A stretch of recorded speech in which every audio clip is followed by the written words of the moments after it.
तो बच्चों जैसा कि आपको पता है कि हम लोगों ने क्वेश्चन नंबर शायद 18 या 17 तक कर लिए थे, उसमें से एक सेम टाइप था जिसको टाइप नहीं किया गया। यहाँ पर क्वेश्चन नंबर 19 से आज हम लोग शुरू करेंगे। ये जो क्वेश्चन नंबर 19 चल रहे हैं, चैप्टर नंबर 4 जो अपना फिजिक्स का है, संधारित्र और परावैद्युत, उसके न्यूमेरिकल्स हैं, न्यूमेरिकल्स कुमार मित्तल की बुक के हैं। तो स्टार्ट करेंगे आज क्वेश्चन नंबर 19 से, और एक एक करके जितने हो सकते हैं ज़्यादा से ज़्यादा उतने क्वेश्चन करा दिए जाते हैं आपको। तो क्वेश्चन नंबर 19 को आप पढ़िएगा। क्वेश्चन नंबर 19 में ये कहा जा रहा है, एक समांतर प्लेट वायु संधारित्र 60 सेंटीमीटर गुणे 40 सेंटीमीटर नाप की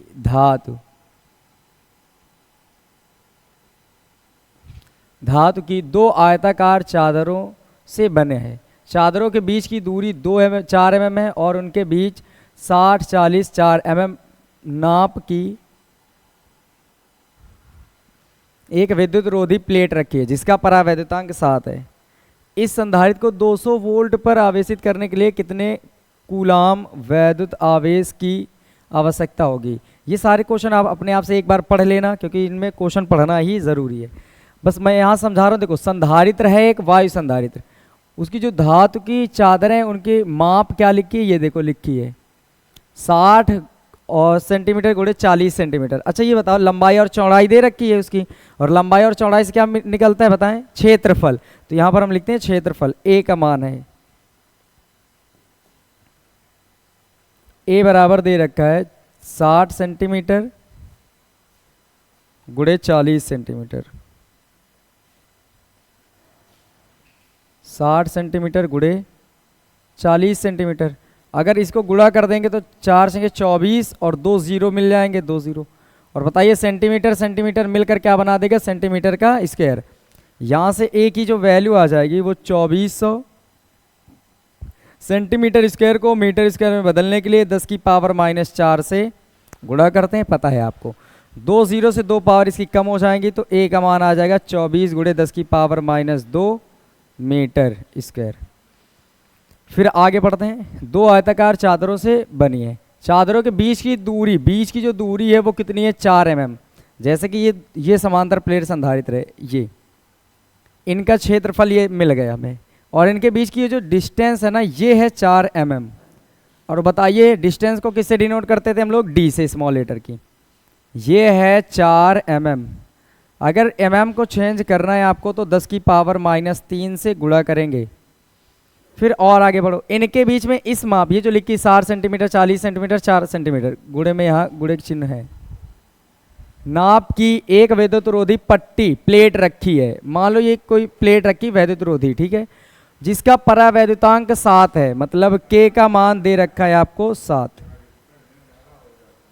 इस संधारित्र को 200 वोल्ट, कितने वोल्ट तक आवेशित करना है, 200 वोल्ट। तो V का मान है अपने पास 200,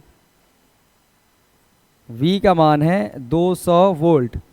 कितने कूलाम आवेश की आवश्यकता होगी, मतलब आपको Q का मान निकालना है।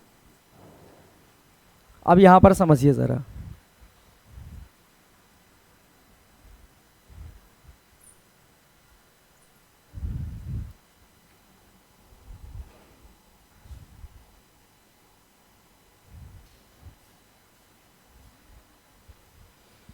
सुनो, यहां से हमें सबसे पहले Q बराबर CV का फॉर्मूला लिखना चाहिए। Q बराबर क्या होता है बता दीजिए, C × V, यही होता है फॉर्मूला। अब यहाँ पर समझो, अगर Q आपको निकालना है तो CV का फॉर्मूला बनेगा। तो यहाँ से अगर आप चाहें तो इसको चेंज कर लीजिए। चेंज करेंगे तो बताओ ये Q है। क्या आपको C का मान पता है, यहाँ कहीं भी नहीं पता है। तो C बराबर बताओ, समांतर प्लेट संधारित्र के लिए है कि नहीं, बताओ किसके लिए, समांतर प्लेट संधारित्र के लिए है। और समांतर प्लेट संधारित्र की धारिता क्या होती है, A/0/D। लेकिन अगर माध्यम है तो क्या आ जाता है, K, क्योंकि यहाँ पर K का मान दिया है। और आगे कितना लिखा है बताइए, V। तो Q बराबर K की वैल्यू कितनी बताइए, 7। A का मान कितना है, ये 24 गुणे 10 की पावर -2 गुणे ε0 का मान 8.85 गुणे 10 की पावर -12 गुणे में V का मान कितना है बताइए, 200।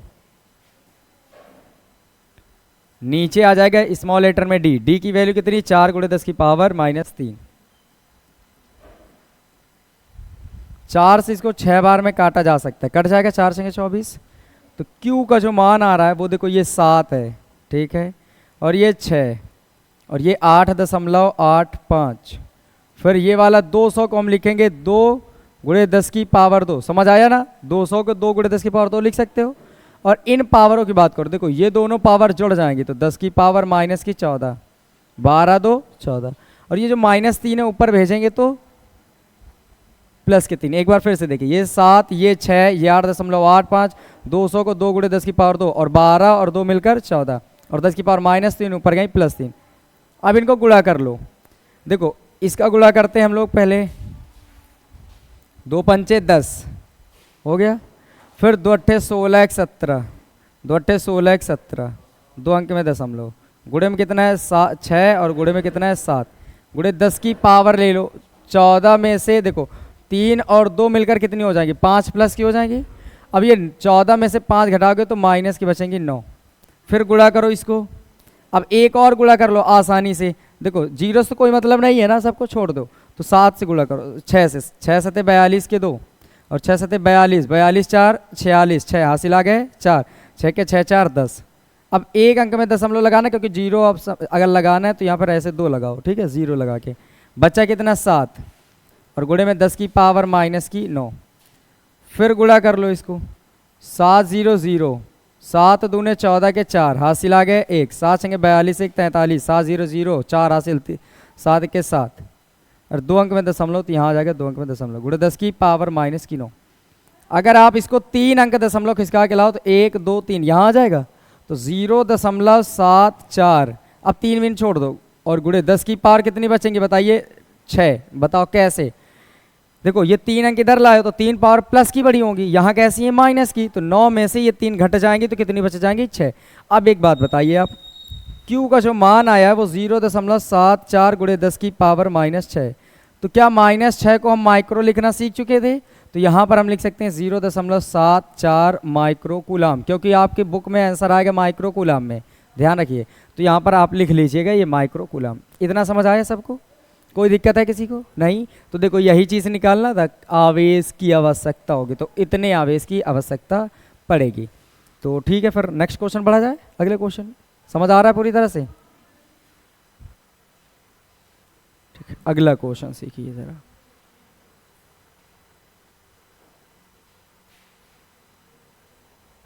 सुने, इसमें क्वेश्चन नंबर 20 और 21 दोनों हैं।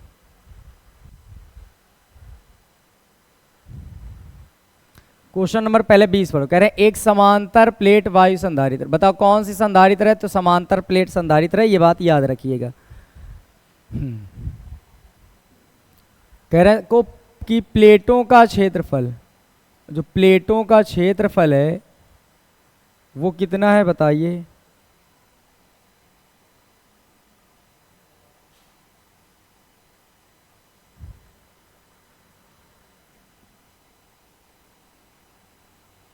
प्लेटों का क्षेत्रफल 100 सेंटीमीटर स्क्वायर व इनके बीच की दूरी 5 mm है। इसकी प्लेटों के बीच बैटरी द्वारा 300 वोल्ट का विभवांतर स्थापित किया गया है। ये इतना पढ़ लिया। बैटरी को हटाकर प्लेटों के बीच, यहां पर प्लेट है,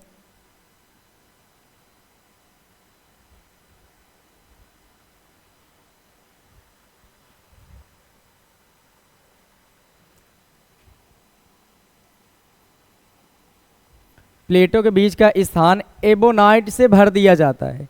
ज्ञात कीजिए। अब जो ज्ञात करना है वो इधर लिखा हुआ है। प्लेटों के बीच नया विभवांतर, संधारित्र की प्रारंभिक व अंतिम धारिताएं और प्लेटों का प्रारंभिक और अंतिम पृष्ठ आवेश घनत्व। ये सारी चीज़ें क्वेश्चन में दे रखी हैं, जो पता करना है आपको। यहाँ पर समझिएगा ज़रा। देखो सबसे पहली बात तो आपको पता है समांतर प्लेट संधारित्र है जिसका क्षेत्रफल कितना बताइए, 100 सेंटीमीटर स्क्वायर। तो क्षेत्रफल को हम ए से डिनोट करते हैं, वो है 100 सेंटीमीटर स्क्वायर। किसी को कोई दिक्कत है? देखिए अब यहाँ से ए को चेंज कर लो इसे, तो 100 गुणे 10 की पावर कितनी आ जाएंगी, -4 मीटर स्क्वायर। 100 को आप क्या लिखा करते थे, 10 की पावर 2, तो इसको हम 10 की पावर 2 लिख सकते हैं, इसको 10 की पावर -4, तो यहाँ से बताइए जो ए की वैल्यू आ जाएगी वो 10 की पावर -2 मीटर स्क्वायर आ जाएगी। फिर प्लेटों के बीच की दूरी कितनी बोलिए 5 mm है, तो जो डिस्टेंस है वो है 5 mm। चेंज कर सकते हो 5 × 10 की पावर -3 मीटर। और प्लेटों के बीच बैटरी द्वारा 300 वोल्ट का विभवांतर V का मान है 300 वोल्ट। बैटरी को हटाकर प्लेटों के बीच स्थान पर एबोनाइट भर दिया जाता है। पहले एक बात समझना, पहले तो ये सारी बातें थी, पहले ऐसे था, समझो ध्यान से मेरी बात को। जैसे ये पहले समांतर प्लेट संधारित्र था, ठीक है, इसकी जो डिस्टेंस थी वो ये लिखी थी, इनका क्षेत्रफल प्लेटों का ये ऊपर लिखा था, और विभवांतर कितना था बताओ 300 वोल्ट। फिर इसके बाद सेकंड कंडीशन ऐसे करते हैं कि इसी प्लेटों के बीच में यहाँ पर एबोनाइट भर देते हैं हम लोग। क्या भर देते हैं बताइए? एबोनाइट। पहले मतलब नहीं भरते थे, एक कंडीशन के बाद भर देने लगे। तो फिर ये कह रहे हैं कि बताओ प्लेटों के बीच नया विभवांतर क्या हो जाएगा और संधारित्र की प्रारंभिक व अंतिम धारिताएं।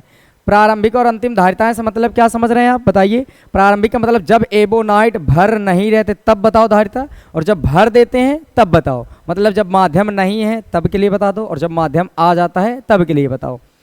और तो पहले एक एक करके हम निकालते हैं यहाँ से। देखो फर्स्ट नंबर को हल करो। फर्स्ट नंबर में क्या पूछा गया है? प्लेटों के बीच नया विभवांतर मतलब V डैश का मान, और K की वैल्यू आपको यहाँ पर दे रखी है, अगर आपको नज़र आ रहा हो तो। एबोनाइट के लिए ये है K, तो यहाँ पर मैं लिख दे रहा हूँ K की वैल्यू साथ में इधर ही। K बराबर है 2.6। K बराबर कितना है? 2.6। तो ये फर्स्ट नंबर में समझिए। आपको ये पता था कि नहीं कि जो V का फॉर्मूला होता है 1/4 पाई एप्सिलॉन नॉट Q/R होता था ऐसे। बस एक बात बताओ, ये तो पहले जब निर्वात होता था तब के लिए, अगर माध्यम आ जाता था तो बटे में K रखते थे कि नहीं? यहाँ पर रखते थे, यहाँ पर नहीं समझो तो यहाँ पर रखते थे, यहाँ बटे में ही तो था। तो एक बात बताओ, अगर मैं सही से पूछूं तो जो नया जब माध्यम आता था तो माध्यम के लिए जो नया आता था तो इस V के बटे में कितना कर देते थे बताओ? K। बस वो बन के जो तैयार होता था वही बन जाता था।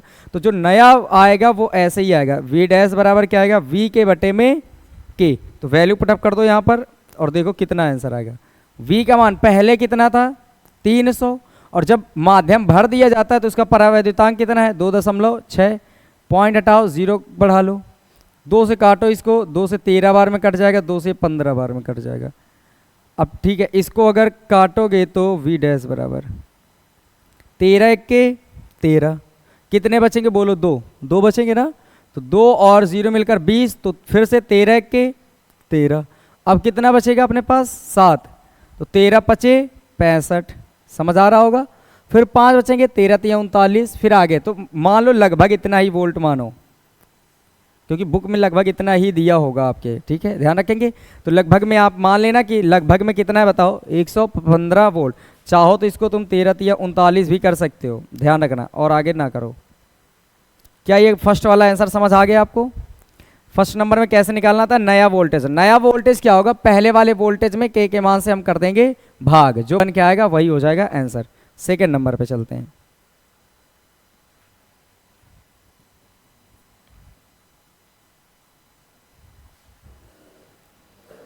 देखो फिर सेकंड नंबर में क्या है।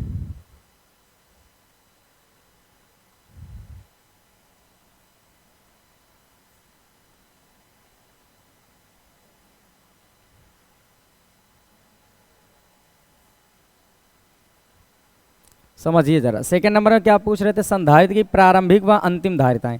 प्रारंभिक का मतलब जब एबोनाइट नहीं भरा था, मतलब निर्वात की धारिता। तो हम लिखते हैं समांतर प्लेट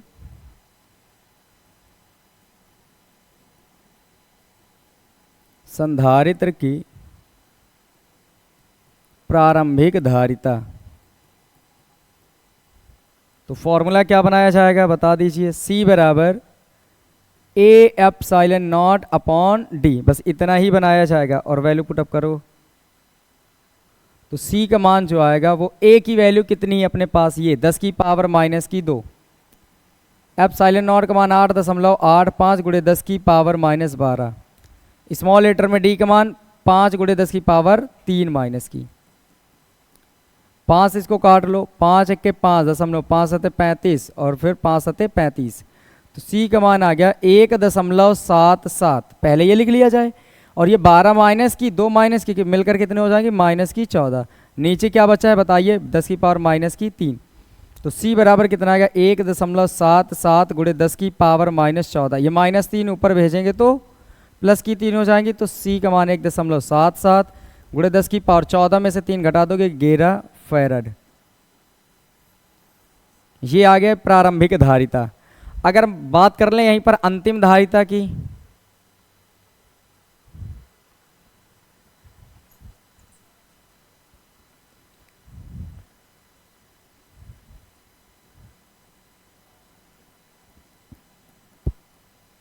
धारिता जब एबोनाइट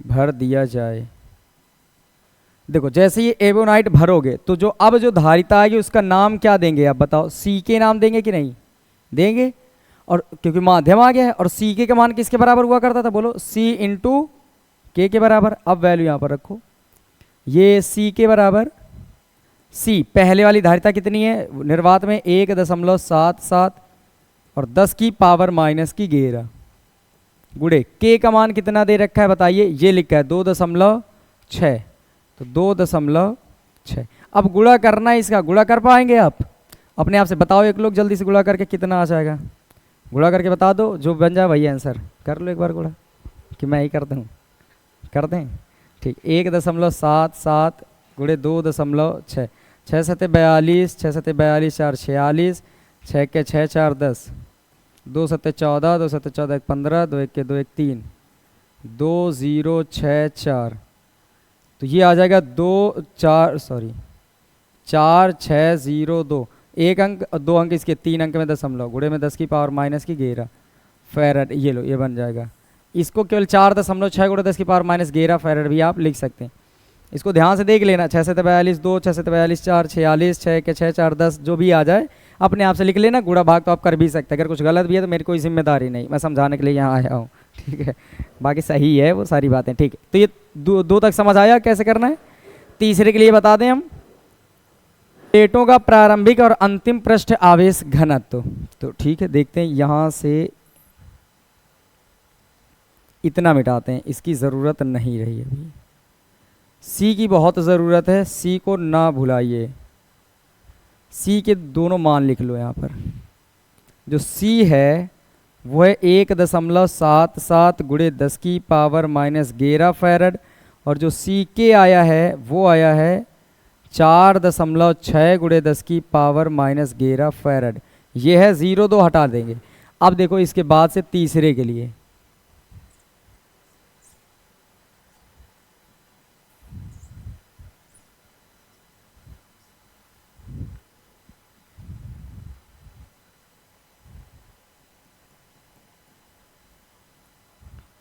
समझिए ज़रा थर्ड नंबर में क्या करना है।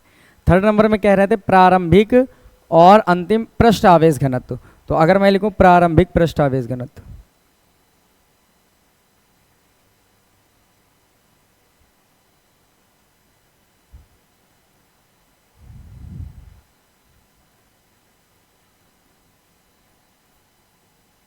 प्रारंभिक पृष्ठ आवेश घनत्व,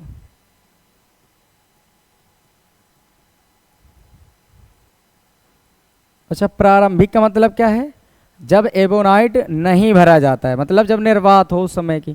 तो बताइए सिग्मा बराबर क्या फॉर्मूला सभी ने पढ़ा है, सिग्मा बराबर क्यू अपॉन ए पढ़ाया था सबको मैंने, बता दीजिए, क्योंकि पृष्ठ आवेश घनत्व को सिग्मा से डिनोट करते हैं, लेकिन प्रारंभिक है तो यहाँ पर सिग्मा कर लो। अब एक बात बताइए, क्या आपको क्यू कहीं पर भी नज़र आ रहा है, हाँ या ना में जवाब दें, कहीं नज़र आ रहा है कहीं नहीं, तो Q को चेंज कर लो। Q बराबर क्या होता है जल्दी बताइए, सी वी, यही तो होता है, C और V बटे में क्या है बताइए A, वैल्यू पुटअप कर लो। C की वैल्यू कितनी निकली है 1.77 गुणे 10 की पावर माइनस 11, ये निर्वात वाली है और ये माध्यम वाली है, तो यहाँ पर ये रखो 1.77 गुणे 10 की पावर माइनस 11 गुणे में V का मान कितना था 300, नीचे क्या आएगा A का मान कितना है बताइए 10 की पावर माइनस की 2 सिग्मा 1। देखो 1.77, 300 को लिख सकते हो 3 गुणे 10 की पावर 2, 300 को 3 गुणे 10 की पावर 2, क्योंकि 10 की पावर 2 मतलब 100, 100 तिरके 300, और आगे क्या लिखा है 10 की पावर माइनस की 11। बताइए -2 ऊपर भेज देंगे तो प्लस की 2 बन जाएगी, सिग्मा 1। गुणा कर लो, 3 सत्ते 21, 3 सत्ते 21, 2 23, 3 एक के 3, 2 5, 2 अंक में दशमलव, गुणे 10 की पावर 2, 2 मिलकर 4 हो जाएंगे, प्लस की 11 में 4 घटा देंगे तो माइनस की 7, और ये किस में आ जाएगा, कूलाम प्रति मीटर स्क्वायर। ये समझ आ गया होगा सबको। ये हो गई पहले की। अब अगर बाद के बारे में निकालना चाह रहे हैं तो वो अपने आप से भी एक करने की कोशिश कर लीजिए। देखो सिग्मा 2 निकालोगे तो Q अपॉन ए ही लिखोगे, पर इस बार Q डैश कर लो थोड़ी देर के लिए, बताता हूँ क्यों। क्योंकि Q को इस बार CV तो लिखोगे, बशर्ते थोड़ा सा अंतर होगा। थोड़ा सा अंतर क्या होगा, यहाँ पर जब एबोनाइट भर दिया जाता है तब के बारे में बातें होंगी, और तब के बारे में बातें होंगी तो कुछ चेंजमेंट तो आएगा ही। अंतिम यहाँ लिख देते हैं, अंतिम अंतिम आवेश घनत्व।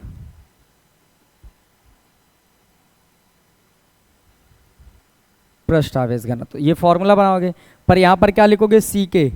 अच्छा बताओ, जब ये तुमने माध्यम के लिए लिया है तो वोल्टेज भी कौन सा लोगे आप, माध्यम के लिए, तो यहाँ पर भी डैश लगाओ, और बटे में क्या है ए, तो सिग्मा 2 की वैल्यू। अब सी के मान तो पता है आपको, कहाँ पता है, ये लिखा है दिख रहा है, तो कितना आ जाएगा 4.6 गुणे 10 की पावर माइनस की 11। अब वी डैश का मान पीछे लिखा था मैंने, याद है क्या, कितना लिखा था, 115 लगभग लिखा था, तो लगभग 115 ले लो। नीचे ए का मान कितना था, 10 की पावर माइनस 2, तो सिग्मा 2 का मान जो आएगा 115 गुणे में लिखेंगे 4.6 गुणे 10 की पावर माइनस 11, और 10 की पावर माइनस 2 ऊपर जाएंगे +2, तो सिग्मा 2 बराबर, इनका गुणा किया जाता है इधर।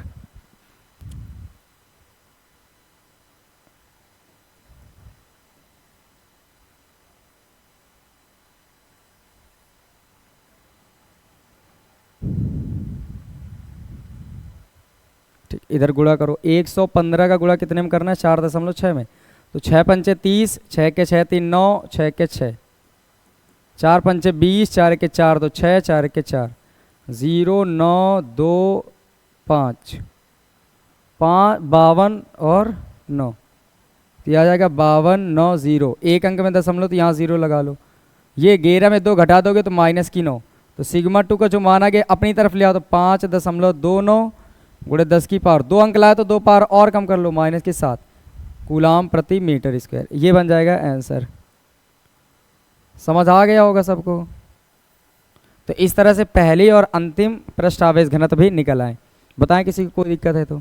ये समझ आया ना। देखो जब आपको प्रारंभिक में लेना है, मतलब जब एबोनाइट नहीं भरना है एबोनाइट, तो फिर आपको निर्वात का अगर लेना है आपको वोल्ट ये धारिता, तो निर्वात का ही क्या लेना होगा, वोल्टेज। और जब अगर माध्यम की धारिता ले रहे हैं तो माध्यम का क्या लेंगे, वोल्टेज। सारी चीज़ें माध्यम के, क्षेत्रफल तो बदलता नहीं, जो है वही रहेगा। ठीक, तो ये तीनों हो गए। अब यहीं पर क्वेश्चन नंबर 21 को भी पढ़ लेना है। क्वेश्चन नंबर 21 को ध्यान से समझिए जरा। ये लिखा है, कह रहे हैं यदि उपरोक्त प्रश्न में बैटरी संधारित्र से जुड़ी रहे तब विभिन्न प्रश्नों के उत्तर क्या होंगे। मतलब इन्हीं प्रश्नों के, समझ जाएंगे क्वेश्चन। पूरा सेम क्वेश्चन यही है। इसमें देखो तो प्लेटों के बीच से जो बैटरी है वो हटा दी जाती है, देखो दिख रहा है। और अब क्या कह दिया कि प्रश्न में बैटरी संधारित्र से जुड़ी रहे तब विभिन्न प्रश्नों के उत्तर क्या हो जाएंगे। तो यहां पर अब क्या होगा देखिए जरा।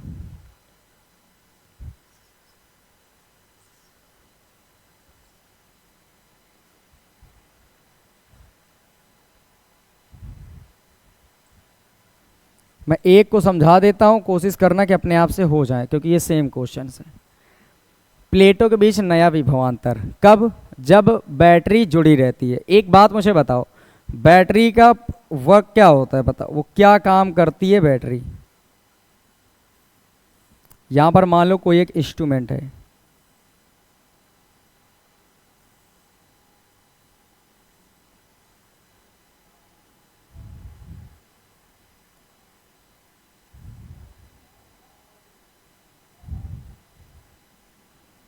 तो ये पॉजिटिव सिरा है और ये नेगेटिव सिरा है, बन जाएगा ऐसे। अब बैटरी का मेन काम ये है कि किन्हीं भी परिपथ में अगर कोई इंस्ट्रूमेंट लगा है तो उसके सिरों के बीच एक निश्चित वोल्टेज क्रिएट कर लेना। समझ आई बातें? इनके बीच एक निश्चित वोल्टेज बना देना, वही है बैटरी का कार्य, समझे?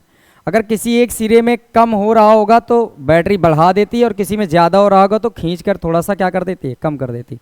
इसी वजह से एक तरफ पॉजिटिव और एक तरफ निगेटिव सिरा हो जाता है। तो बैटरी का मुख्य काम क्या है बताओ? परिपथ के किन्हीं दो बिंदुओं के बीच में अगर कोई इंस्ट्रूमेंट लगा तो उसको एक निश्चित वोल्टेज दे देना। समझ गए? मतलब एक निश्चित देने का मतलब क्या हुआ? Constant voltage. तो बताओ जब बैटरी जुड़ी रहेगी उस समय क्या उसका नया वोल्टेज बदल जाएगा क्या? नहीं ना। तो क्या लिखोगे? जब बैटरी जुड़ी रहेगी।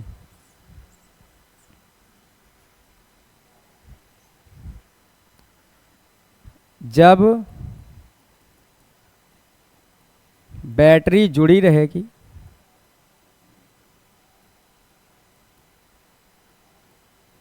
तब नए वोल्टेज में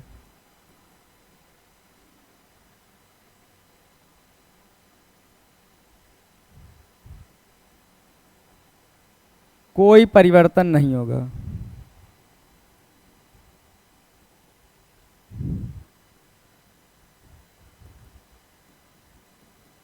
अर्थात नया वोल्टेज V डैश बराबर कितना आ जाएगा? 300 वोल्ट। समझ आया? जितना रहा होगा परिपथ का उतना ही रहेगा। तो कितने वोल्ट थे? 300। तो कितना रहेगा आंसर? 300। समझ आया? दूसरे में बात करते हैं, संधारित्र की प्रारंभिक व अंतिम धारिताएं। एक बात समझो, जब धारिता निकाल रहे हो समांतर प्लेट संधारित की तो C बराबर A epsilon not upon D से निकाल रहे हो। यहाँ पर कहीं V आया क्या? नहीं आया। तो फिर क्या प्रभाव? जो पहले आया था A epsilon not upon D वही क्या आएगा? अब भी आएगा। आएगा कि नहीं आएगा भाई? A epsilon not upon D को जब हल किया आपने तो ये निकला था। तो अभी भी तो हल करोगे तो यही आएगा। तो धारिता भी लिख लेना अपने आप से। C बराबर हो जाएगी 1.77 गुणे 10 की पावर माइनस की 11 फैराड। आपको निकालना होगा C के कितना हो जाएगा? 4.6 गुणे 10 की पावर माइनस की 11 फैराड। समझ आया? अब यहाँ पर कुछ और बातें। थर्ड नंबर में क्या है? प्रारंभिक और अंतिम पृष्ठ आवेश घनत्व। इस बार बस थोड़ा सा बदलाव एक बार देख लीजिए जरा। सिग्मा 1 निकालोगे तो Q upon V, Q upon A, Q। अब यहाँ पर जब सिग्मा 1 निकालने की कोशिश करोगे तो Q जगह में CV अपॉन A लिखोगे। अब V की वैल्यू अब इस समय कितना रखोगे? 300। समझ आया? पहले भी 300 रखा था उस बार भी, तो यहाँ पर 300 रख लेना। तो देखो सेकंड टाइम उसमें कौन सा लिखा था? सेकंड टाइम में जब क्या करते रहे थे, माध्यम भर रहे थे, तब 300 आया था। इस बार इसमें पहले ही 300 आ जाएगा। तो बताओ यहाँ से अगर रखना है तो आप कितना रखोगे? C की वैल्यू बताओ कितनी है? कौन सी C की वैल्यू? पहले ये प्रारंभिक है, ये कौन सी है बताएं? प्रारंभिक। तो प्रारंभिक वाला कितना बताओ? 1.77 गुणे 10 की पावर माइनस 11। तो ये आ जाएगा 1.77 गुणे 10 की पावर माइनस 11। और गुणे में V का मान कितना है बोलो? 300। नीचे A का मान 10 की पावर माइनस 2। तो सिग्मा 1 300 को 3 गुणे 10 की पावर 2 लिखोगे, ये सबको पता है ना। तो हम 3 से गुणा कर लो। 3 7 21, 3 7 21 2 23 और 3 3 1 3 2 5, 2 अंक में दशमलव गुणे 10 की पावर माइनस 11। और ये जो 100 बचा होगा 10 की पावर 2 बनाएंगे, माइनस 2 ऊपर जाएंगे प्लस की 2। तो यहाँ से सिग्मा 1 की जो वैल्यू आएगी 5.31 गुणे 10 की पावर 2 2 4, 11 में 4 घटाओगे तो माइनस के 7 कूलाम प्रति मीटर स्क्वायर बन के तैयार होगा। ये समझ आया यहाँ तक? अब इसी में ये करना है कि अंतिम जब निकालोगे अंतिम पृष्ठ आवेश घनत्व,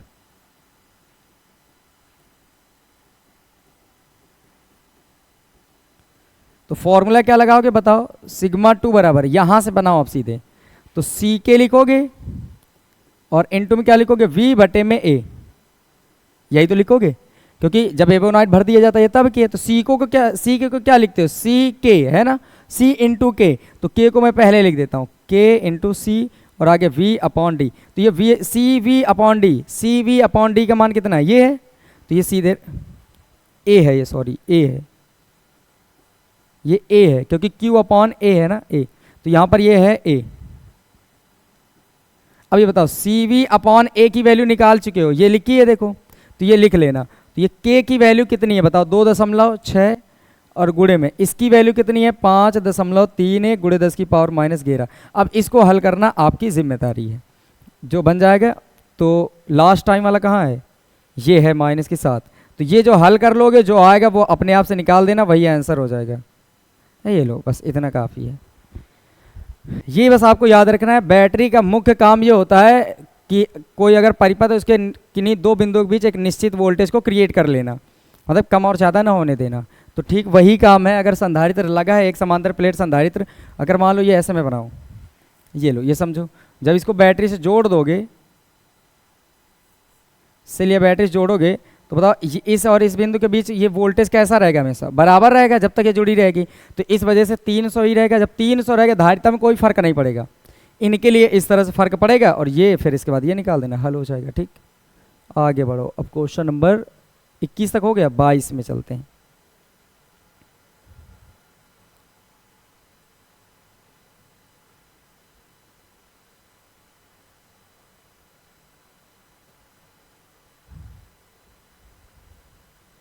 ये रहा क्वेश्चन नंबर 22, इसमें पढ़ो, इसमें क्या कहा जा रहा है।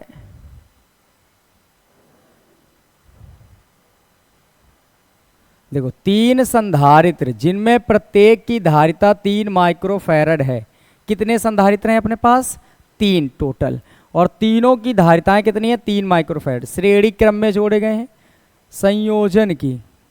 संयोजन की तुल्य धारिता ज्ञात कीजिए, समान, और यदि समांतर क्रम में जोड़ने पर तो, और फिर आगे लिख रहे हैं समांतर क्रम में जोड़ने पर तुल्य धारिता कितनी होगी।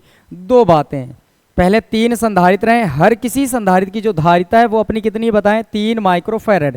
तो कह सकते हो जो C1 C2 C3 के मान है, C1 C2 C3 इन सभी के मान है 3 माइक्रोफैरड, 3 माइक्रोफैरड हो गए। अब यहाँ पर अगर मैं कहूँ कि तीनों पहले किस क्रम में जोड़े गए बताओ, श्रेणी क्रम में, लिखेंगे जब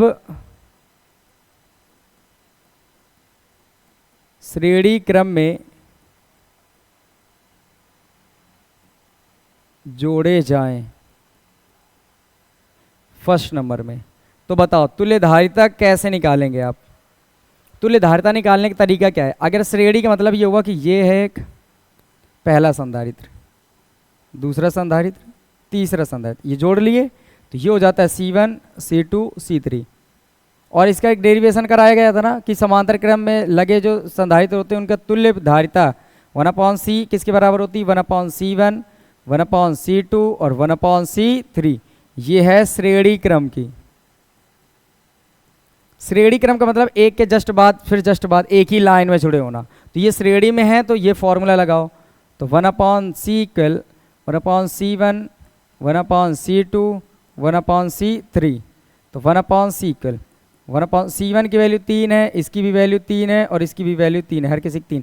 अच्छा माइक्रो को चेंज करने की ज़रूरत नहीं, वजह देखो C के मान पता है आपको और निकालेंगे किसका मान, C का ही निकालना है। तो जब C का पता है और C का ही निकालना है तो जो मात्रक है वही बस आगे लिख देंगे, माइक्रो में है तो माइक्रो ही लिख देंगे। तो यहाँ पर बताइए 1/C, ध्यान से देखेंगे तो 3 सब में है तो वही लासा बन जाएगा। जब नीचे के सेम हो तो ऊपर ऊपर के लिखने होते हैं, 1 + 1 + 1, तो 1/C के मान कितना आएगा, 1 1 1 मिलकर 3, 3/3, 3 से 3 खत्म, 1/1 अपोजिट भी करोगे तो C का मान कितना आ जाएगा, 3 माइक्रोफैरड, 1 माइक्रोफैरड।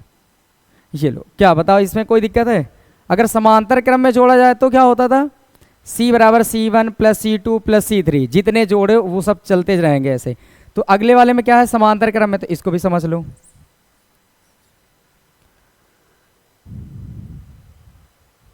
जब समांतर क्रम में जोड़े जाएं, जब समांतर क्रम में जोड़ दिए जाएं,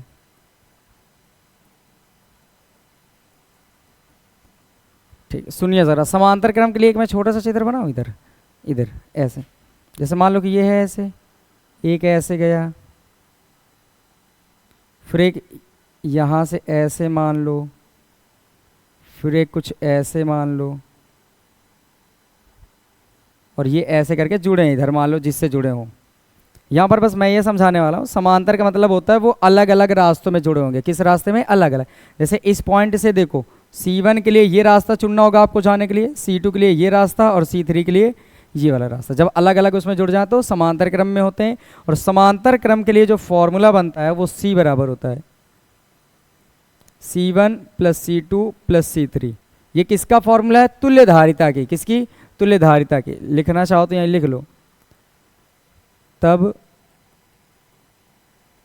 तुल्य धारिता, फिर ये फॉर्मूला लगा दो तो C बराबर, बताइए C1 का मान 3, C2 का मान 3, और फिर इसका भी मान 3। 3 3 6 3 9 माइक्रो फैरड। ये लो, बताओ क्या कोई दिक्कत है किसी को अभी भी? तो ऐसे क्वेश्चन अगर आप मिलेंगे तो कर पाएंगे आप? ठीक, इसमें ये 22 के 22 नंबर। ठीक, तो फिर कराएं, सेव करें, नेक्स्ट क्वेश्चन बढ़ो।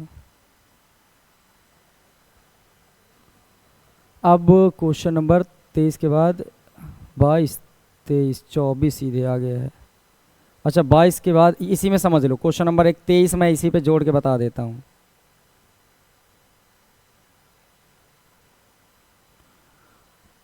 क्वेश्चन नंबर 23 ये था, क्योंकि इसमें टाइप नहीं हो पाया है, लेकिन मैं बता सकता हूँ आपको।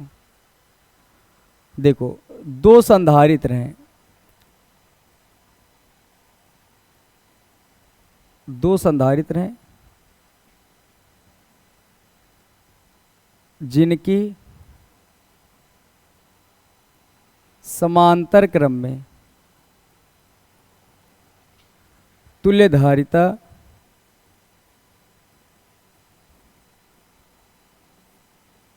24 माइक्रोफैरड है और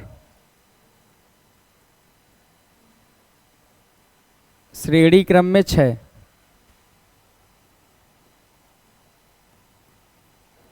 माइक्रोफैरड है। तो इनकी अलग अलग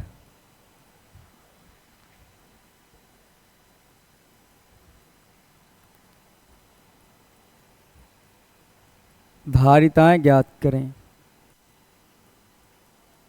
ये है क्वेश्चन नंबर आपके पास 23। ये क्वेश्चन नंबर 23 है। तो अब इसको समझ लो ज़रा और बताना अगर कुछ दिक्कत हो तो। देखिए, अपने पास कितने संधारित्र हैं बता दीजिए? 2। उनकी धारिता समांतर क्रम में कितनी बताओ? 24 है। यहाँ पर कितना है? 24, 2 नहीं है, ये है 24 माइक्रोफैरड।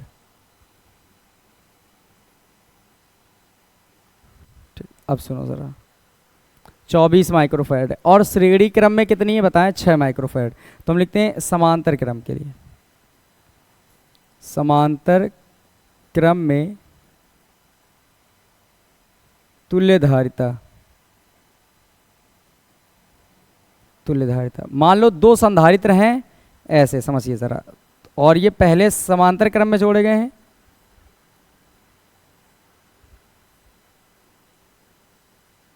C1 है और मान लो C2 है, C1 और C2 ये हैं। जब ये समांतर क्रम में जोड़े गए तो तुल्य धारिता कितनी बताओ? 24। तो समांतर क्रम के लिए फॉर्मूला क्या बनाते हैं हम लोग? C बराबर C1 + C2। 2 हैं तो C1 + C2। यहाँ वैल्यू रखिए, तो C की वैल्यू आपको कितनी दे रखी बताओ? 24 दे रखी है इनकी तुल्य धारिता। तो यहाँ पर आ जाएगा 24 और उधर कितना है बताइए? C1 + C2। आपको पता चला C1 + C2 का मान है 24। Equation number first. वैसे ही अगर अब आप पढ़ें तो हम जानेंगे कि श्रेणी क्रम में, श्रेणी क्रम में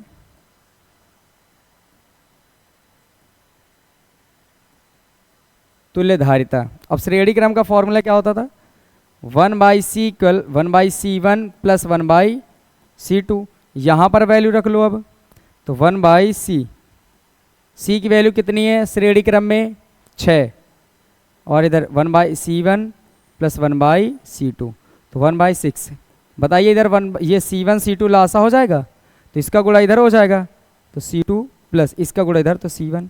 बताओ ये इधर अगर ध्यान से देखना भी तो ये 1/6 है, इधर C1 प्लस C2 का मान देखो समीकरण 1 से कितना मिला है 24, और नीचे कितना है बताओ C1 इंटू C2।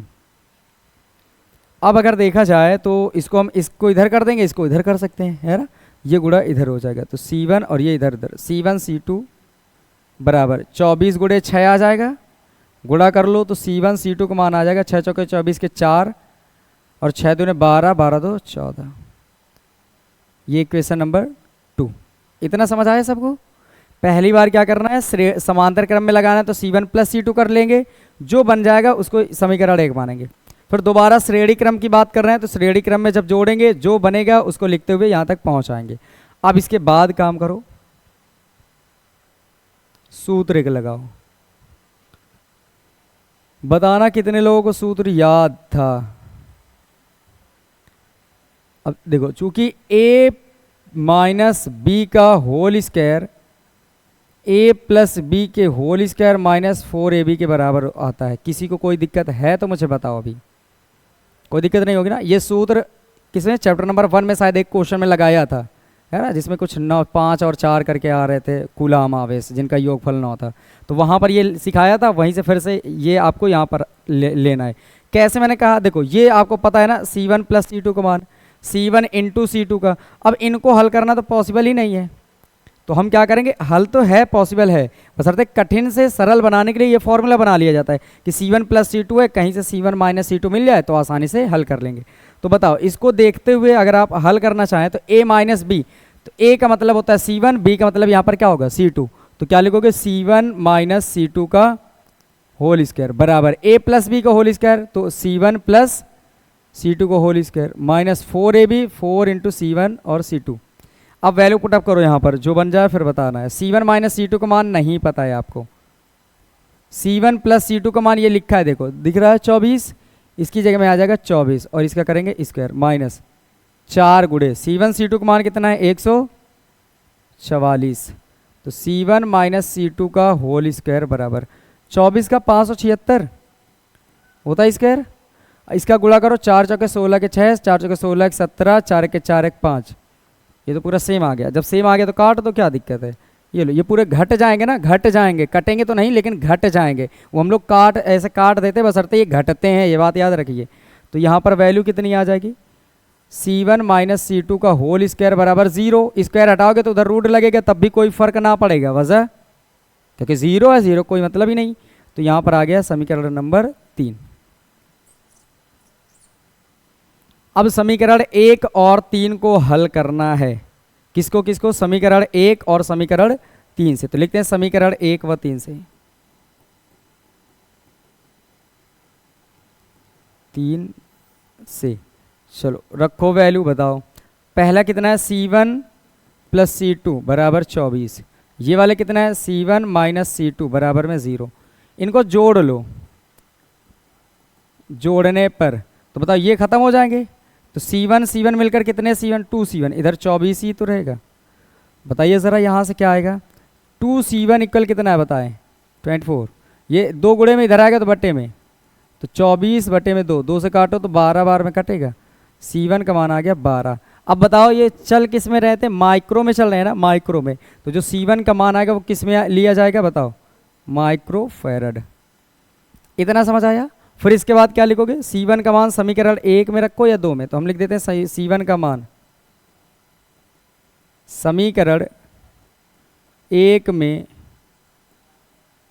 रखने पर, तो रखो समीकरण 1 कितना है C1 प्लस C2 बराबर 24, C1 प्लस C2 बराबर 24, तो C1 का मान है 12, C2 ये है और इधर लिखो 24, ये प्लस का 12 उधर जाएगा तो माइनस का 12 हो जाएगा, और अगर घटाओगे 24 में 12 तो 12 ही रहेगा, इसमें भी क्या लिखोगे माइक्रो फैरड। इस तरह से दोनों के दोनों ये हल हो जाते हैं। क्या समझ आ रहे हैं सबको। तो ये वाला एक थोड़ा सा अच्छा रहा क्वेश्चन, इसको ध्यान में रखना कि समांतर और श्रेणी जब भी देंगे तो ये फॉर्मूला काम में आता है, समझ जाएंगे। तो इस फॉर्मूले से हल कर लेते हैं। तो अब क्वेश्चन नंबर 24 की तरफ चलें, 23 खत्म।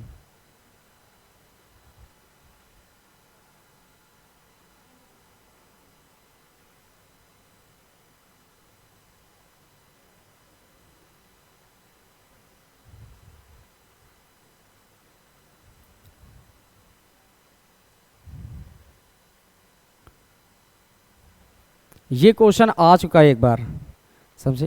तो ये ज़रूरी भी है, अच्छा भी क्वेश्चन है, अगर मन लगा कर पढ़ेंगे तो आपको अच्छा भी लगेगा। सुनिए ज़रा, इसमें क्या कहा जा रहा है? इस क्वेश्चन में ये कहा जा रहा है कि दो परिवर्ती संधारित्रों में, परिवर्ती का मतलब क्या होता है? मतलब ऐसा संधारित्र जो अपनी धारिता को बदल सकता हो, है ना, घटा या बढ़ा सकता है, उसे कहते हैं परिवर्ती। संधारित्रों में से प्रत्येक की धारिता 10 पिको फैरड से लेकर 500 पिको फैरड तक बदली जा सकती है। ये देखो, मिल गया। परिवर्ती का मतलब घटाना या बढ़ाना, बदल सकते हो जिसे हम। इनको संयोजित करके कम से कम व अधिक से अधिक कितनी धारिता प्राप्त कर सकते हैं? बस दो बातें हैं। अपने पास जो C1 और C2 का मान है, समझना, जो C1 है ये कहाँ से कहाँ तक जा सकता है बताओ? 10 पिको फैरड से कितने पिको फैरड तक पहुंच सकता है? 500 पिको फैरड। समझ आई बातें? ये कहाँ तक? ये C1 भी है और यही क्या है बताएं? C2। दोनों तो सेम है ना, दो परिवर्ती संधारित्र में प्रत्येक की, मतलब हर एक की, दोनों की 10 पिको फैरड से लेकर 500 पिको फैरड तक बदली जा सकती है। एक बात बताएं, C1 और C2 में ये होगी मिनिमम, बताएं क्या सही बात लिख रहे हैं हम लोग? और ये क्या होगी बताओ? मैक्सिमम। अच्छा एक बात बताएं, मेरे पास दो संधारित्र है, वो 10 से 500 तक जा सकते हैं। कितने से? 10 से 500 तक। तो बताओ इनकी कम से कम कितनी धारिता होगी? 10 होगी, है ना। एक की धारिता कितनी होगी? 10। तो वही बताओ, ये जो 10 है ये C1 और C2 के लिए मिनिमम का कार्य करेगा, और मैक्सिमम की जब बात होगी तो कितना जाएगा? 500। सबसे अधिकतम कहाँ तक जा रहा है? 500 तक। तो वो कितना हो जाएगा? अधिकतम वाला। और कम से कम कितना रह रहा है? 10। तो ये हो जाएगा मिनिमम वाला। तो अब यहीं से कंडीशन बना लो, लिखेंगे कम से कम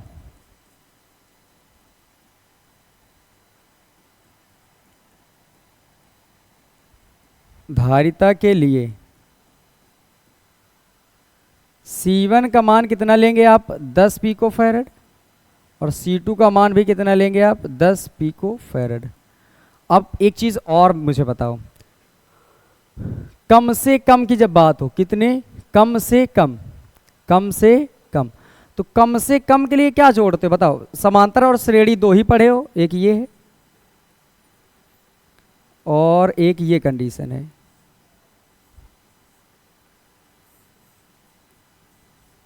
इन्हीं दो कंडीशनों में देखो, ये C1 C2, C1 C2, इसमें आओगे तो 1/C1 प्लस 1/C2 करके निकालोगे। इसमें आओगे तो C बराबर C1 प्लस C2 करके आओगे। यही तो बात हुई। अब मुझे एक बात बताओ, मुझे धारिता क्या निकालनी बोलो? कम से कम। कम से कम में धारिता भी इनकी 10-10 लेंगे। अब ये बताओ, इसमें कम से कम आएगा कि इसमें कम से कम आएगा? श्रेणी क्रम में कम से कम आएगा। क्यों? क्योंकि बटे वाले में तो बहुत कम हो जाता है ना। और मैंने लिखा ये, अच्छा एक एग्जांपल देते हैं। मान लो 10-10 है, थोड़ी देर के लिए समझो। तो 1/C करके निकालोगे तो 1/10 और 1/10। तो 1/10 1/10 मिलकर 2/10। तो 2 1 के 2, 2 5 10, मतलब C का मान आएगा 5। समझ आई बातें? इसमें निकालोगे तो 10 + 10। समझ आया ना? तो श्रेणी में क्या होता है? हमेशा कम आती है और समांतर में ज्यादा होती रहती। तो बताओ कौन क्या लिख रहे हो अभी? कम से कम धारिता के लिए, है ना। तो लिखोगे यहां पर कौन सा फॉर्मूला लगाओगे? श्रेणी क्रम लिखोगे। इन्हें श्रेणी क्रम में जोड़ने पर, इन्हें श्रेणी क्रम में जोड़ने पर तुल्य धारिता। अब बताइए, C बराबर 1/C बराबर क्या आएगा? 1/C1 plus 1/C2। तो 1/C इक्वल 1/C1 की वैल्यू कितनी है? 10। इसकी भी वैल्यू 10। अब 1/10 1/10 मिलकर 2/10, 2 1 के 2, 2 5 10। तो 1/C का मान अगर 1/5 है तो यहाँ से आपको पता चल जाएगा C का मान कितना आ जाएगा? 5। बताओ किस में चल रहे हैं? पिको फैरड में। आंसर भी आप किस में लेंगे? पिको फैरड में। बस ये बन जाएगा पहला आंसर। कम से कम धारिता कितनी होगी बताओ? 5 पिको फैरड। अब आते हैं अधिक से अधिक के बारे में जानकारी लेते हैं। अब अधिक से अधिक तो जान चुके हो ना, समांतर में लगाएंगे। ठीक है,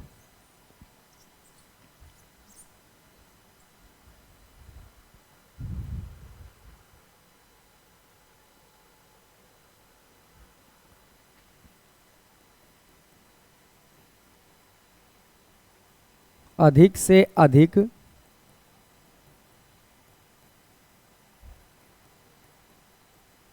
धारिता के लिए, अगर अधिक से अधिक धारिता की बात करते हैं तो फॉर्मूला किस में लगाएंगे? पहले तो ये बताओ कि वैल्यू क्या लेंगे हम लोग। वैल्यू जो C1 की लोगे वो 500 लोगे। क्यों? क्योंकि कहाँ मैक्सिमम के लिए कितना चाहोगे? 500। C2 का भी मान कितना लेंगे आप? 500 पिकोफैरड।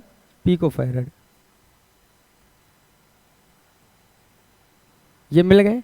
अब देखो क्या लिखोगे? इन्हें समांतर क्रम में जोड़ने पर। क्यों जोड़ रहे हैं समांतर क्रम में? दिमाग में कुछ चल रहा है? क्यों जोड़ रहे हैं? अधिक से अधिक लाना चाहते हैं हम, इस वजह से। तो C बराबर क्या आएगा? C1 plus C2। C बराबर 500 फिर 500, तो टोटल कितना आ जाएगा बताइए? 1000।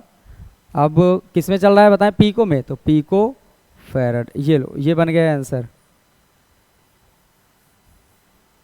बताएं किसी को कोई दिक्कत है? कम से कम में किस में जोड़ा करेंगे हमेशा? बताओ जल्दी से। श्रेणी क्रम में। और अधिक से अधिक के लिए समांतर। अच्छा मैं तुम्हें एक राज की बात बताता हूँ। जैसे आपके पास पता है एक है 100 पिको फैरड का संधारित्र, कितना? 100। और एक है एक और एक है 500। अगर इन सबको भी जोड़ दोगे ना, तो जो ओवरऑल श्रेणी क्रम में अगर जोड़े तो जो ओवरऑल निकलेगी ना तुल्य वाली, वो 1 से भी कम आएगी।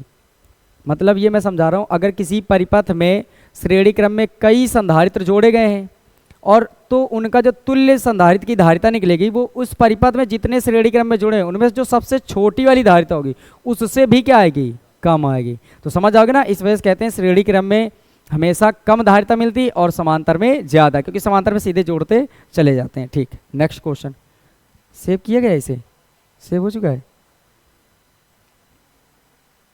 क्वेश्चन नंबर 25 की ओर बढ़ें।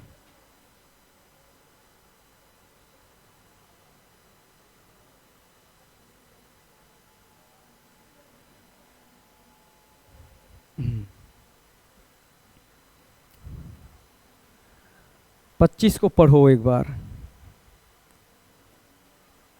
कहा जा रहा है 100 माइक्रोफैरड का समांतर प्लेट संधारित्र 400 वोल्ट तक आवेशित है। चलो समझो क्या क्या दिया है। 100 पिको फैरड मतलब ये C की वैल्यू है। 100 माइक्रोफैरड है, सॉरी 100 माइक्रोफैरड। और वोल्टेज इसका कितना है? 400 वोल्ट।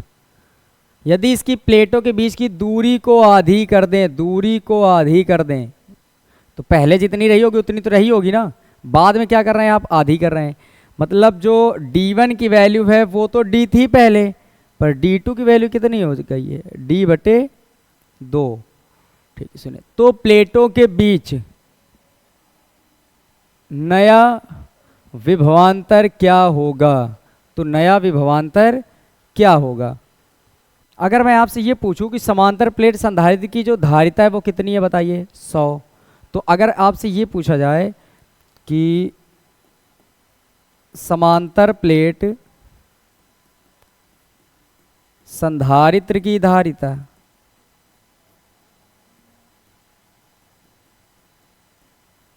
क्या होगी, तो बताएंगे हम लोग कि C बराबर A/0/D होती है। यही होती है। C की वैल्यू कितनी दे रखी है? 100 माइक्रोफैरड। तो माइक्रो में भी बना के रखो, कोई दिक्कत नहीं। ठीक है, सुनिए ज़रा, क्योंकि बाद में क्या पूछा गया? विभवांतर पूछा गया। चलो ठीक है, इसकी वैल्यू अभी लिखो। A कोई मतलब नहीं, ε0 कोई मतलब नहीं, ये ε पूरा इधर ही लिख दो ना, क्या दिक्कत है? अपॉन में D। इसकी वैल्यू कितनी है बताओ? 100। समझ जाएंगे? इसकी वैल्यू कितनी है? 100। अगर चाहो तो माइक्रो भी हटा दो, तो यहीं पर लिख दो। तो 100 को लिख सकते हो 10⁻2 और माइक्रो हटाने के लिए 10⁻⁻6। तो ये कितनी आ जाएगी बताओ? 10⁻⁻4 फैरड। तो यहाँ पर आ जाएगा 10⁻⁻4। कोई दिक्कत है इतने में किसी को? नहीं दिक्कत। ठीक, अब बात करते हैं नई धारिता के लिए। अब लिखते हैं जब प्लेटों के बीच दूरी आधी कर दें। आधी कर दें तब धारिता C बराबर, बताइए जब आधी कर देंगे उस समय C की वैल्यू क्या बनेगी बताओ? A epsilon not upon D dash लिखोगे इसको, क्योंकि आधी करेंगे अब इसको चेंज करेंगे, तो जैसे ही आप चेंज करेंगे तो ये बन के आएगा A epsilon not upon D by 2, बचेगा ऐसे। तो ये 2 डिवाइड में ऊपर चला जाएगा, इसका नाम C डैश दे दो, C डैश बराबर 2 इंटू में क्या आ जाएगा A epsilon not upon D. एक बात समझो, मैं इसको थोड़ी देर के लिए बस इतना कर दे रहा हूँ, 100 समझाने के लिए। 100 है तो 100 माइक्रो में चल रहा है ना ये, तो माइक्रो में समझना कि ये जो वैल्यू है ये किसकी है बताओ? माइक्रो की। तो बताओ यहाँ पर आ जाएगा C डैश 2 गुणे, क्योंकि C ही तो निकाल रहे हो, तो अगर इसका मान माइक्रो में है तो इसका भी मान किस में आ जाएगा? माइक्रो में। तो यहाँ पर बताओ इसकी वैल्यू कितनी रखे हो? 100। तो यहाँ पर जो C डैश की वैल्यू आ गई वो कितनी आ गई? 200 माइक्रो फैरेड। कोई दिक्कत है इतने में? सबको समझ आया इतना? मैंने क्या किया है, बस इतना किया कि 2 बार अलग अलग धारिता निकाल ली। एक तो निर्वात के लिए दी थी, तो निर्वात से कुछ चीज़ें बन गई है, और जब आधी दूरी कर दी गई तो दूरी आधी की गई, मतलब कुछ चेंजमेंट किया गया तो बन के आ गया बाद वाली धारिता जब आधी कर दी गई। अब आगे पढ़ो, कह रहे हैं तो प्लेटों के बीच नया विभवांतर क्या हो जाएगा? और अच्छा, विभवांतर के लिए फॉर्मूला क्या होता है? अब फॉर्मूला लगाएं क्या हम लोग? पहले देखो, अब समझना, C का मान इतना था, पहले विभवांतर कितना था बताइए? 400, और बाद में जो विभवांतर होगा वो हमें नहीं पता, और जो पहले धारिता थी वो कितनी थी बताइए? 100 माइक्रोफैराड। मतलब मैं आपको ये समझाऊं कि जैसे ये समांतर प्लेट संधारित्र है, इनके बीच की डिस्टेंस अगर d थी, तो जब डिस्टेंस d थी उस समय आपके पास C का मान इतना था, और V कहाँ है? V का मान इतना था, C का मान ये था, V का मान इतना था। अब कह रहे हैं अगर मैंने धारिता को आधी कर दिया तो ये धारिता मिल गई आधी। अब यहाँ पर हमें ये पता करना है कि तो अब नया, जब आधी दूरी कर दी गई है तो वोल्टेज कितना हो जाएगा? वोल्टेज कितना हो जाएगा? तो वोल्टेज के लिए फॉर्मूला हम लोग कौन सा लगा सकते हैं? कौन सा लगाएं? देखो हम लोग जानते हैं कि C बराबर, अच्छा यहीं से देख लेते हैं, लेकिन एक चीज़ आवेश दिया नहीं क्या इसमें? 100 माइक्रोफैराड है, विभवांतर है, संचित ऊर्जा में परिवर्तन क्या आएगा? CV² बन तो जाएगा, Q इंटू V भी होता है, C बराबर Q अपॉन V होता है, पर Q कहाँ है? निकाल लें पहले Q यहाँ से, समझिए ज़रा। चलो मैं एक ये यहाँ पर एक चीज़ समझाता हूँ। मान लो संधारित्र थी अपने पास, उन्होंने ये तो नहीं कहा कि मैं इसको आवेश की मात्रा में कम या ज़्यादा कर रहा हूँ, नहीं कह रहे ना, मतलब आवेश तो सेम रहा होगा, ये थॉट से ला सकते हैं हम दिमाग में। तो ये जितनी D में थी उतनी ही अब D बटे ये उतने ही आधी दूरी में भी उतना ही आवेश है, ये समझ जाएंगे। आवेश का मतलब सेम होगा, क्यों? क्योंकि उन्होंने ये तो नहीं कहा, डिस्टेंस आधी करने की बात कही, लेकिन आवेश को तो नहीं कहा, तो आवेश सीधे हम यहीं से निकाल सकते हैं। पता है क्यों? क्योंकि ये हमें निर्वात की, मतलब जब डिस्टेंस जितनी थी वो पहले थी, उसी समय के ये वोल्टेज है कि नहीं? जिस समय की ये C है उसी समय की ये V है, तो यहाँ से हम Q निकाल लेते हैं, हम सीधे निकालते हैं Q। तो Q बराबर क्या होता है? C into V। तो यहाँ पर Q की वैल्यू मुझे नहीं पता, C का मान यहाँ वाला लेना है आपको, तो कितना लिख लें? 10 की पावर माइनस 4। देखो 10 की पावर माइनस 4। V की वैल्यू इसी समय की बताना, क्योंकि ये लिखोगे तो फिर गलत हो जाएगा, ये 400। तो Q का मान कितना आ जाएगा? 400 को 4 गुणे 10 की पावर 2 लिख सकते हैं हम लोग, और ये 10 की पावर माइनस की 4 है। अगर देखा जाए तो ये 4 गुणे 10 की पावर माइनस 2 ही लिखा है कूलाम में, क्योंकि ये घट जाएंगे आपस में। इतना समझ आ गया होगा। अब एक बात बताओ ज़रा, आवेश को चेंजमेंट करने की तो बातें कहीं नहीं गई कहीं पर, तो जब आवेश अब वही है, आवेश सेम है, तो अगर मैं लिखूं नया विभवांतर, V डैश बराबर, यहां से पहले फॉर्मूला समझो, ये V है, V निकालना है तो ये C Q के बटे में आ जाएगा ना, तो V बराबर क्या आएगा? Q upon C। लेकिन अगर ये डैश है तो यहां पर आपको क्या लगाना होगा? डैश। Q चेंजमेंट नहीं करने, क्योंकि Q के बारे में कोई राय उसने दी नहीं, यहां पर वैल्यू रख दो, देखो क्या बनता है। Q का मान है अपने पास 4 गुणे 10 की पावर माइनस 2। C डैश बाद वाला कितना है बताओ? 200 माइक्रोफैराड। इसको चेंज करके देखो तो 200 गुणे 10 की पावर माइनस 6, तो 200 को 2 गुणे 10 की पावर 2 और ये 10 की पावर -6। बताओ क्या बनेगा, 2 गुणे 10 की पावर 6 में से 2 घटाओ -4, तो यहाँ पर आ जाएगा 2 गुणे 10 की पावर -4। तो जो v डैश का मान है 2 दूने 4, तो 2 गुणे 10 की पावर -2, ये 10 की पावर -4 ऊपर जाएंगे तो +4, तो v डैश का मान आएगा 2 गुणे 10 की पावर 4 में से 2 घटाओगे तो 2, मतलब 2 गुणे 100 क्या आ जाएगा 200। समझ आया, कितना आ जाएगा 200। तो ये 200 वोल्ट आ जाएगा। मैं कहाँ लिख दूँ, इधर लिख दूँ। तो जो नया वोल्टेज है v डैश उसका मान आ जाएगा 200 वोल्ट। तो बताइए क्या समझ आया। यहाँ पर देखो, यहाँ पर एक बात है कि आवेश इस वजह से नहीं दिया गया था क्योंकि इस क्वेश्चन में ये नहीं कहा गया था कि मैं डिस्टेंस के साथ आवेश के साथ खिलवाड़ कर रहा हूँ। उन्होंने ये बताया कि डिस्टेंस के साथ खिलवाड़ हो रही है, आधी हो रही है, बशर्ते आवेश में कोई परिवर्तन नहीं हो रहा है। और आवेश हम यहाँ से ना निकाल सकते थे, वजह ये जब दूरी आधी की गई थी तब की थी। तो जब आधी दूरी की गई थी, अगर तभी का वोल्टेज पता होता तो हमें आसानी था, लेकिन हमें यही तो पूछा गया था कि जब आधी कर दे तो विभवांतर क्या हो जाएगा। तो यहां से तो निकल ना सकता था, लेकिन ये एक ही जगह की थी, जिस समय ये धारिता थी उसी समय ये वोल्टेज था, तो यहां से आसानी से आवेश निकाला गया। अभी एक और बचा इसी में, तो इसकी संचित ऊर्जा में क्या परिवर्तन होगा। तो संचित ऊर्जा में परिवर्तन मतलब पहले ये सारी चीजें लिखनी है, बाद में आपको क्या लिखना है, कहां पर है, ये सी और ये वी लेना है। पहली बार में ये सी ये वी काम में आएगा, बाद में ये सी और ये वाला वी काम में आएगा। तो मैं इसको सेव करता हूँ इतना, इसमें पहले नाम दे दूं मैं, इसका नाम कौन सा होगा, ये फर्स्ट नंबर हल हुआ है, ये कौन सा है, फर्स्ट नंबर। अब इसका सेकंड हल करेंगे। देखिए ज़रा, अब मैं एक एक करके मिटाता हूँ। ये सी डैश का मान इतना ध्यान देना,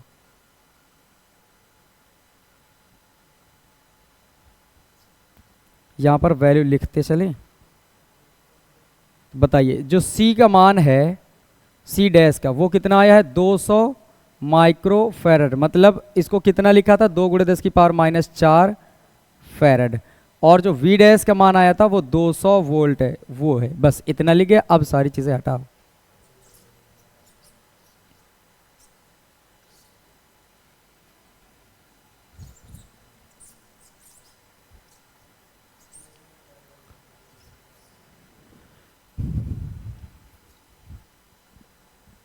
ठीक है, अब सुनिए, लिखते हैं हम प्रारंभिक धारिता, वो प्रारंभिक ऊर्जा,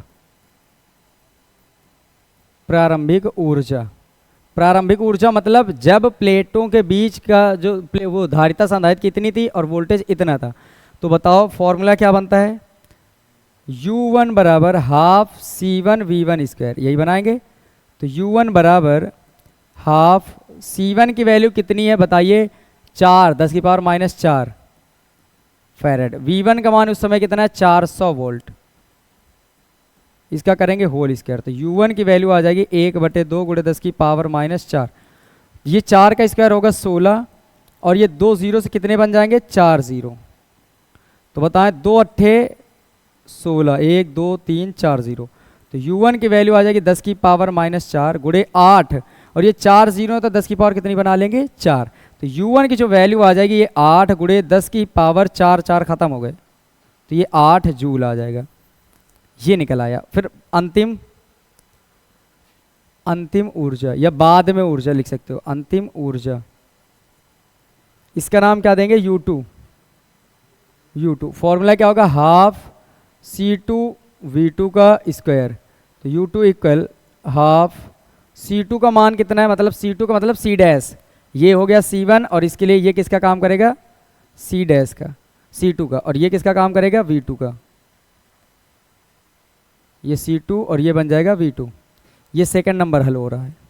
तो यहाँ पर क्या बन जाएगा, C2 की वैल्यू कितनी है 200, इसको क्या लिखे हो 2 गुणे 10 की पावर -4 गुणे V2 का मान कितना है 200 और इसका कर लेंगे होल स्क्वायर। तो ये V2 U2 है, ये U2 2 से 2 खत्म, तो बचा 10 की पावर -4 और 2 का स्क्वायर 4 और 2 जीरो के कितने जीरो हो जाएंगे वर्क करने पर 4।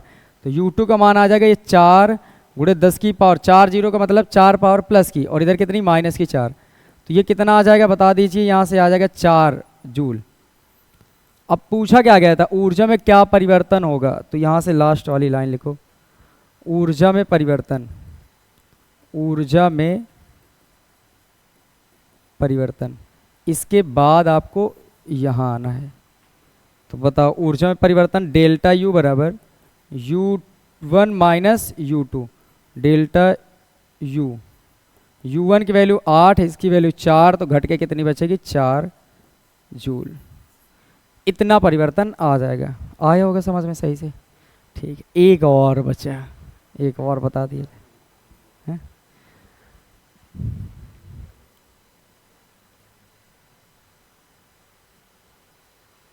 यहाँ से टाइप चेंज होता है, सबसे अच्छा क्वेश्चन है ये कई बार आया है तुम्हारे बोर्ड एग्जाम में और मज़ेदार क्वेश्चन है। इसमें कहा गया 3 संधारित्र जिनमें प्रत्येक की धारिता 4 माइक्रोफैरड है, एक वैद्युत परिपथ में इस प्रकार जोड़े जाते हैं कि संयोजन की तुल्य धारिता 6 माइक्रोफैरड हो जाती है। चित्र द्वारा संयोजन को प्रदर्शित कीजिए, अपने उत्तर का कारण स्पष्ट कीजिए।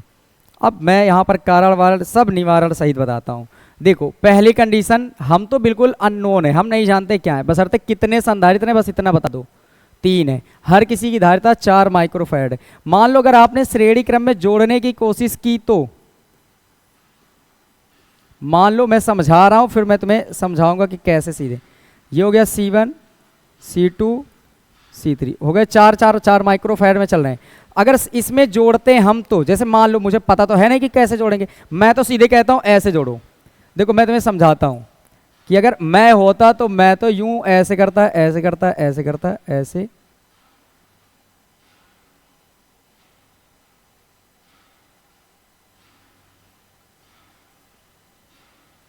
और फिर इनको ऐसे कर देता।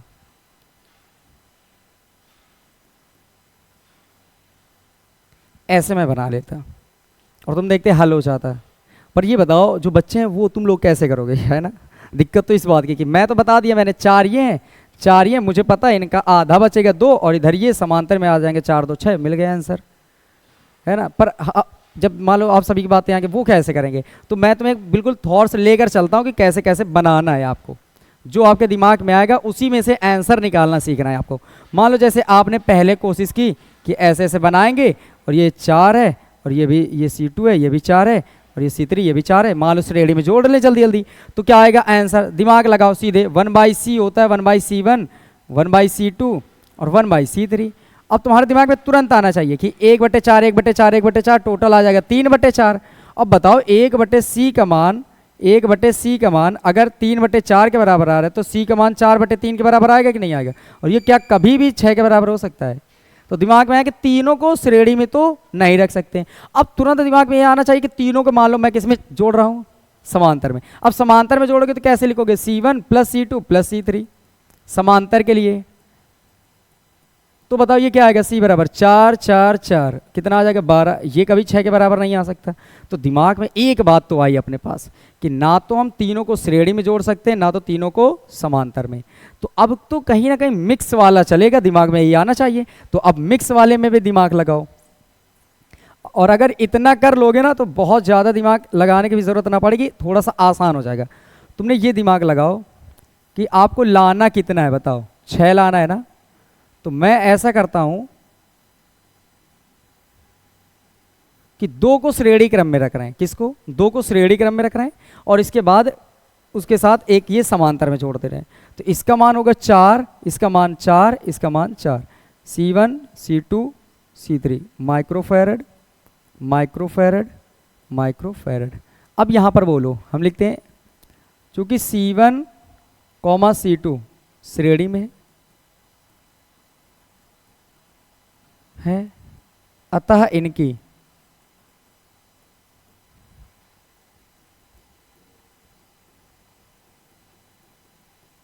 तुल्य धारिता, तो बताओ क्या आएगा? 1/C equal 1/C1 + 1/C2। तो 1/C इक्वल 1/C1 की वैल्यू 4, इसकी वैल्यू भी 4, 1/4 1/4 मिलकर 2/4 बनाएगा और 2 1 के 2, 2 दूने 4, तो कितना आ गया? 1/2। देखो 1/C का मान 1/2, तो C का मान कितना आ जाएगा? 2। पलट लोगे ना तो C बराबर 2 माइक्रोफैरड। अब यहाँ पर ध्यान से समझें, जब हम जिनको हल करते हैं उनको मिक्स कर लेते हैं। जैसे मान लो कुछ पैसे इधर थे कुछ पैसे इधर, अब इनको कलेक्ट किया तो निकल आए ओवरऑल जितने होने थे। तो क्या अब यहाँ पैसे रखे होंगे क्या? नहीं, इनका मिला हुआ रूप आया है। तो इन दोनों को जब मिला दोगे आप तो आंसर कितना आया है? 2 माइक्रोफैरड। तो दिमाग में एक चित्र नया बनाओ कि अब ये कुछ ऐसे बन के आया होगा। इसका नाम होगा सी डैश, इसका नाम होगा C3। इसका मान आया है 2 माइक्रोफैरड, इसका मान है 4। क्या यही नहीं बन के आया होगा बताओ? क्यों? क्योंकि इन दोनों को हल किया गया तो उसका नाम है सी डैश। सी डैश ये फॉर्मूला होता है, पर यहाँ पर डैश लगा लेंगे। क्यों? क्योंकि अभी एक संधारित्र बचा है, अगर बचा हो तो डैश करके चलते रहते हैं हम लोग। तो सी डैश की वैल्यू ये मिल गई, तो इन दोनों का हल सी डैश ऊपर, नीचे वाला नीचे। अब लिखोगे, क्या लिखोगे बताओ? चूंकि सी डैश व C3 समांतर क्रम में,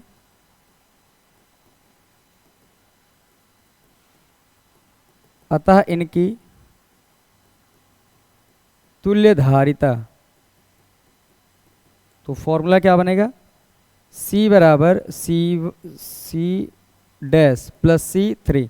वैल्यू क्या निकल के आ जाएगी? C बराबर 2 प्लस कितना? 4। तो C का मान कितना आ जाएगा? 6 पिको माइक्रो, माइक्रो में चला है तो माइक्रोफैरड। देखो वही आंसर लाना था। तो इस तरह से ये क्वेश्चन हल हो जाता है। तो दिमाग में अपने रखिएगा कि किस किस तरह से करना है, जो भी जिस ऑप्शन से लगे उससे कर लो। अगर जैसे मैं बताता हूँ कि मैंने कैसे सोचा, मुझे ये पता चला कि अगर श्रेणी में करते 3 हैं तो दिमाग में तुरंत मेरे फॉर्मूला आना चाहिए 1/C1 1/C2 1/C3, ऐसे प्लस करते जाएंगे तो 1/4 1/4 1/4 3/4 आगे, कभी 6 के बराबर तो हो ही नहीं सकता। दूसरी कंडीशन है एक और, अभी मैंने कुछ एक दो क्वेश्चन पहले अभी मैंने बताया था ना, श्रेणी क्रम में अगर जितने भी संधारित्र की धारिता, जितने धारिता लगे होंगे संधारित, उनमें से उनकी जो धारिता होगी, तुल्य धारिता सबसे कम वाले से भी क्या आती है बोलो? कम। अगर तीनों 4 के हैं और इनको अगर श्रेणी में जोड़ोगे तो आंसर 4 से भी क्या आएगा बोलो? कम। तो 6 तो जा ही नहीं सकते, तो 100% है तीनों को हम श्रेणी में। अब समांतर के लिए दिमाग लगा लो एक बार सीधे कि C1 plus C2 plus C3, तो 4 तो सीधे तो 12 पहुंच जा रहे हैं, है ना? तो ये तो सीधे माइंड से अपने खत्म कि ना तो श्रेणी होगा ना तो समांतर। अब दिमाग ये लगाओ कि अगर मैं 2 को श्रेणी में लगाऊं दिमाग में ही, तो 1/4 और 1/4 आएगा, तो 1/4 1/4 2/4 आएगा, तो आंसर 2 आएगा। और अगर उसके साथ एक 4 समांतर में लग जाए ना, तो 2 और 4 किस में हो जाएंगे? 6। तो इस तरह समझ जाएंगे और ये आसानी से हल हो जाएगा। समझे ना? ठीक है, तो थैंक यू सो मच। फिर मिलते हैं एक नेक्स्ट वीडियो में, तब तक के लिए तैयारी करते रहें।